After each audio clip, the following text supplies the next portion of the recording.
नमस्कार सभी को। तो हम बात कर रहे थे स्टूडेंट्स ये फर्स्ट पोएम के बारे में, teach me to listen lord. इसके बारे में पहले एपिसोड में पहले वीडियो में मैंने डिटेल्स दे दी थी। अभी हम लाइन बाय लाइन इसको पढ़ने जा रहे हैं। हम पहला स्टांजा स्टार्ट करते हैं।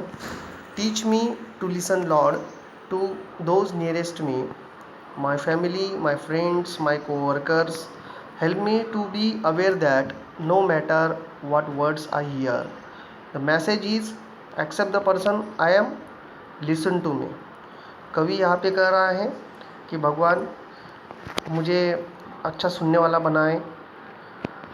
जो मेरे अड़ोस पड़ोस हैं, जो मेरे पास के लोग हैं, जैसे मेरे परिवार, मेरे दोस्त, ये मेरे साथ में रहने वाले लोग, इनकी बातों को मैं समझूं और उनको मैं मदद करूं। इस तरह से कवि परमात्मा को, भगवान को कह रहे हैं। नेक्स्ट है, teach me to listen lord to those far from me, the whisper of the hopeless, the plea of the forgotten, the cry of the anguished. इसमें कवि कह रहा है कि पहले स्टांजा में कवि ने कहा कि मैं मेरे जो अड़ोस पड़ोस हैं उनकी बातें मैं सुनूं।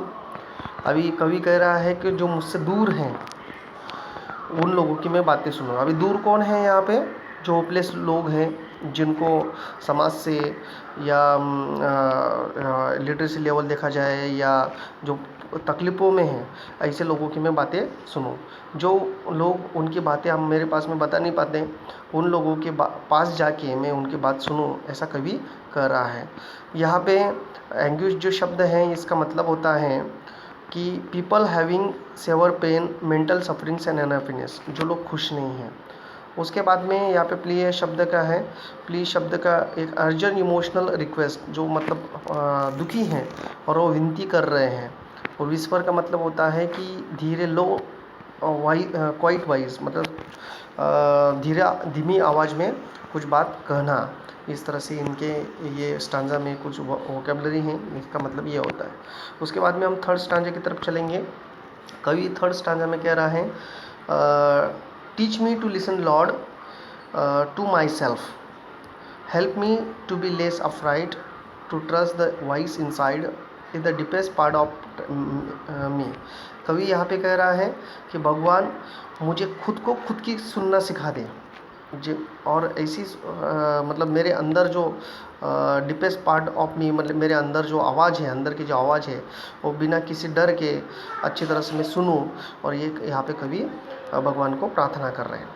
लास्ट स्टांजा है। लास्ट स्टांजा में कवि भगवान को प्रार्थना कर रहे हैं। पहले स्टांजा में कवि ने जो उनके पास के लोग हैं, जो नियरेस्ट हैं, उनकी फैमिली, कोवर्कर्स, इनके बारे में कहा। दूसरे स्टांजा में कवि जो फार हैं, जो दूर हैं, उन लोगों के बारे में कहा। जो होपलेस हैं, जो एंग्विश पीपल्स हैं, जो उनकी बातें रख नहीं पाते, ऐसे लोग हैं। थर्ड स्टांजा में कवि ने खुद के बारे में कहा कि मैं खुद की सुनूं, मेरे खुद के अंदर की जो आत्मा है, खुद के अंदर की जो आवाज़ है, उसकी मैं सुनी, आत्मा की आवाज़ सुनूं। और थर्ड लास्ट स्टांजा में कवि यहाँ पे भगवान को विनती कर रहे हैं कि मैं गॉड की सुनूं। Teach me to listen lord for your voice, आपकी खुद की आवाज़ सुनो।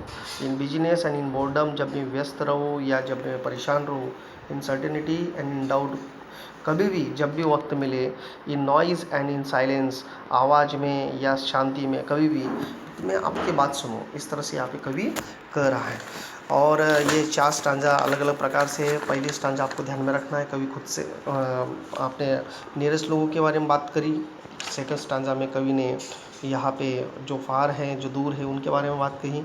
उसके बाद थर्ड स्टांजा में कवि ने यहाँ पे खुद के बारे में बात कही कि मैं खुद की सुनूं। और फोर्थ स्टांजा में कवि यहाँ पे गॉड के लिए, गॉड को रिक्वेस्ट कर रहे हैं कि मैं आपकी सुनूं। इस तरह से यहाँ पे ये पोएम में हमने 4 स्टांजा को अच्छी तरह से पढ़ा है। अभी ये जो बुक है, ये जो पोएम है, ये किसने लिखी है? तो ये एनोनिमस ये हैं, इनके द्वारा यहाँ पे है। मतलब एनोनिमस यानी अननोन पर्सन, जिनके बारे में नाम मालूम नहीं है। मतलब इसका मतलब होता है written by somebody whose name is not known और मेड पब्लिक। मतलब ऐसा व्यक्ति जिसका